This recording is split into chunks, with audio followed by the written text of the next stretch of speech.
বিকেলবেলা থেকে পিরিয়ডের ব্যথায় কাতর হয়ে শুয়ে আছে আদিবা। মাগরিবের পর হঠাৎ করে মেসেঞ্জারের নোটিফিকেশনের শব্দে পাশে থাকা মোবাইলটা হাতে নিল। তারপর দেখলো তারই পরিচিত এক ছোট ভাইয়ের মেসেজ। কি করো আপু, নামাজ পড়ছো? আদিবা বুঝতে পারছিল না কি বলবে। যদি সে উত্তরে না বলে তাহলে নিশ্চয়ই তার কারণ জানতে চাইবে। তখনই বা আদিবা কি বলবে? উপরের গল্পাংশটার মতো আমি নিশ্চিত আমাদের দেশের 70% মেয়ের সাথে এমনটা ঘটে। আমরা নিজের চরকার চেয়ে পরের চরকায় তেল দিতে বেশি ভালোবাসি। এটা কোনো সমস্যা নয়, বরং এটাই সবচেয়ে খারাপ সমস্যা। অন্যজন নামাজ পড়লো কি পড়লো না, কিংবা কয়টি রোজা রাখলো, তার হিসাব রাখা আমাদের দায়িত্ব নয়।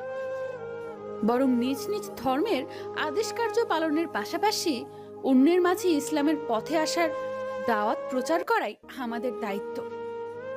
আজকাল এই 2020 সালে এসেও অনেক মেয়েরা পিরিয়ডকে একটু লজ্জাজনক বিষয় বলে মনে করেন। যদিও বর্তমানে সচেতনতার প্রসার ঘটায় অনেক মেয়েরা এই বিষয়ে লজ্জা ভেঙে এখন নিজেদের স্যানিটারি প্যাড নিজেরাই কিনতে শিখে গেছে। কিন্তু এতেও কিছু মানুষ যেন লুটিয়ে মজা করতে চায়। যেমন স্যানিটারি প্যাডটা দোকানদারের কাছ থেকে নিয়ে ব্যাগে রাখার আগেই আদিবার পাশে এসে দাঁড়ালো এলাকার আক্কাস চাচা।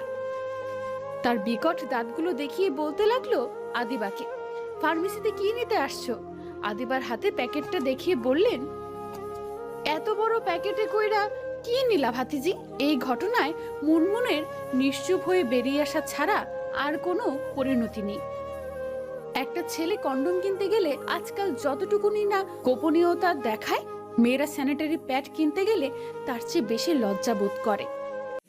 কিন্তু এই দুটো জিনিসই ফার্মেসিতে সবার চোখের সামনেই রাখা হয়।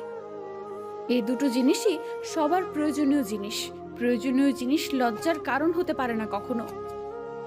আরেকদল মহিলা আছে যারা মনে করেন মেয়েরা তাদের পিরিয়ড সংক্রান্ত ভয় প্রশ্ন নিয়ে মায়ের সঙ্গে খোলামেলা হলে নাকি লজ্জার বিষয়।